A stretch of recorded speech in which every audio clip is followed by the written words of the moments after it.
سلام، امروز میخوایم با همدیگه یه خورشت خیلی خوشمزه درست کنیم. خورشت آلو اسفناج. این آلو اسفناج رو با مرغ درستش میکنیم و خیلی هم غذای خوشمزه ایه.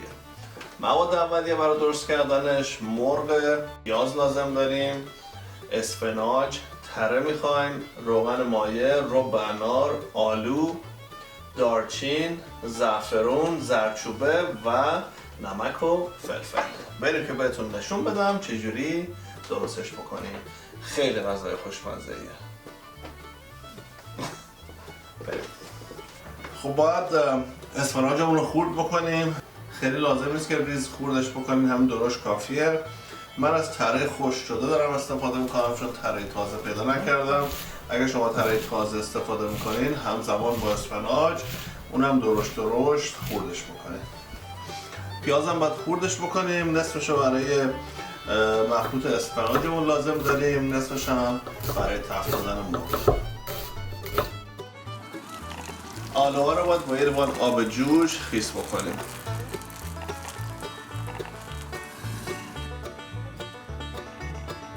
نصف پیازا رو با نصف روغن تفت میدیم.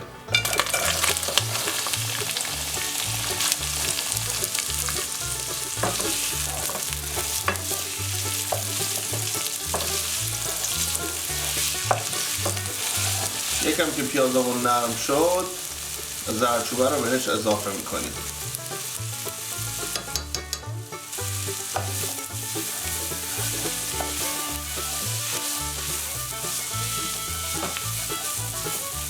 پیازامون که برای اینکه طلایی در اومدن، اسفناج و تره خرد شدهمون رو توی مخلوط پیازمون میریزیم و میذاریم که آبش کشیده بشه.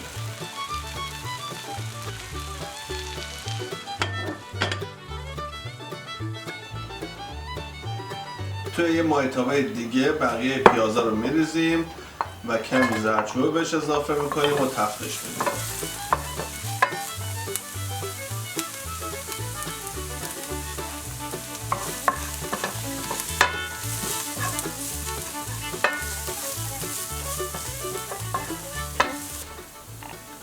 سیرها رو خورد میکنیم و با پیاز تفت میدیم تا به رنگ طلایی در بیاد.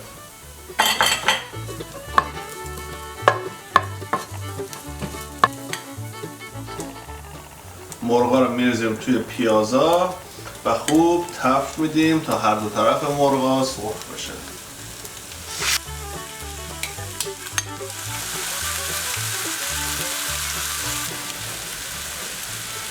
نمک و فلفل و یکم زعفرون به مرغا اضافه میکنیم.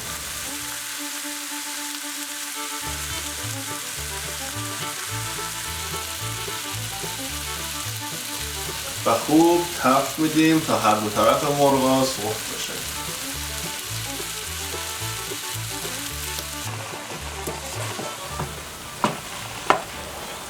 اسفناجامون که خوب تفت خوردن بهشون نمک و فلفل اضافه میکنیم و هم میزنیم.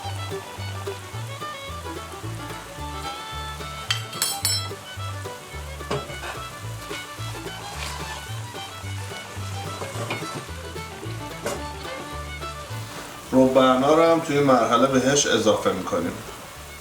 اگه دوست دارید خورشتتون شیرین بشه اندازه رب انار رو نصف کنید و یک قاشق شکر به خورشت اضافه کنید.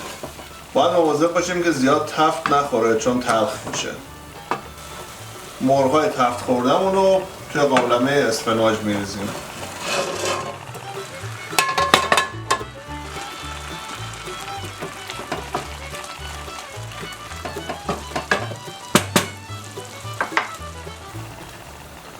آلوهای خیس خورده رو همراه با آبش به مرغا اضافه میکنیم.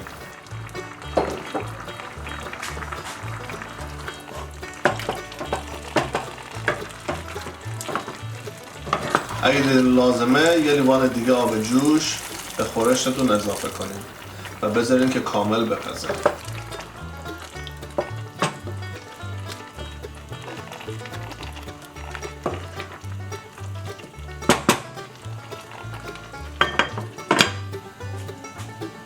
تو مرحله آخر هم یکم دارچین به خورش اضافه میکنیم و میذاریم 10 دقیقه دیگه بپزه تا خوب جا بیافته.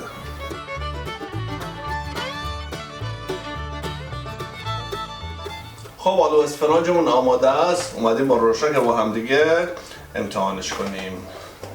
بده بشقاب تو برات بریزم. تو اینم مال من. چی میگی؟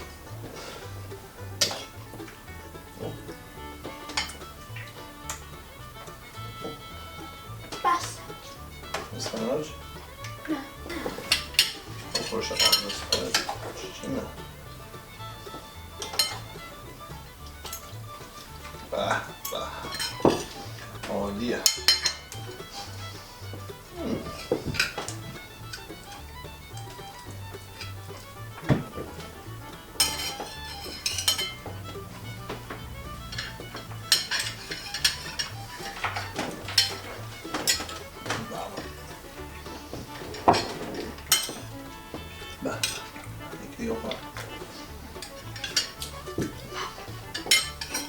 خب چطور بود؟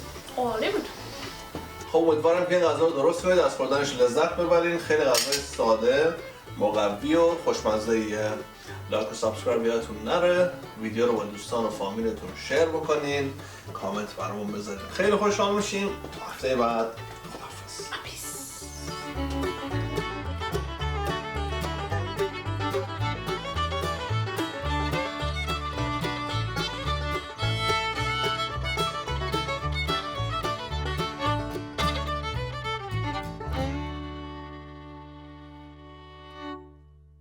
هشت، 9، 10، 11، 12.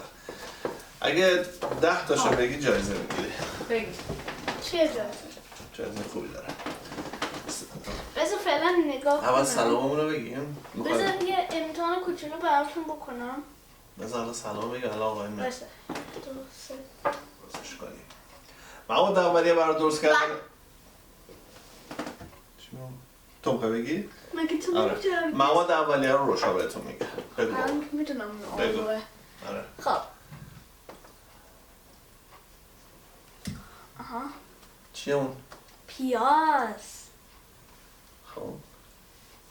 مرغ، نمک، فلفل، اون شد 4 تا. آره. اسپیناچ، اسفناج. آلو، چی بود؟ روغن انار، چجوری میگی؟ رب انار. رب انار،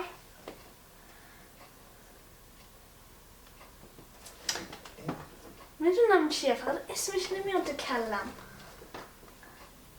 روغن زیتون. روغنه ولی روغن زیتون هم میشه. آره.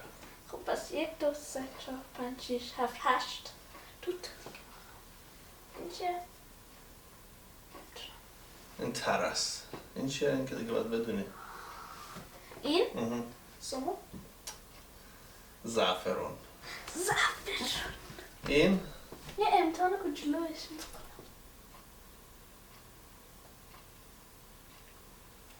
دارچین. آفرین. اینجا 10 تا دیگه. آره. این چیه؟ زردچوبه. ایوان جایزم چیه؟ باشه. چه شفیم؟ میدونم هم چیه. بگو سلام، امروز میخوایم دیگه زعفرون و زردچوبه. دارچین و زعفرون و زردچوبه. من اصلا توش نیستم، نمیدونم چرا الان اینجا هستی دیگه بابا. بریم که بهتون نشون بدم چجوری درستش کنیم. یه بار دیگه بگو این دوربین رو گذاشتم اینجا واسه بگمش؟ فقط من. مواد اولیه برای درست کردن آلو اسفناج: مرغ هست، پیاز لازم داریم، اسفناج، تره میخوایم، روغن مایع، رب انار. برای درست کردن آلو اسفناج: مرغ هست، پیاز لازم داریم، اسفناج، تره میخوایم، روغن مایع، رب انار، آلو، دارچین، زعفرون، زردچوبه و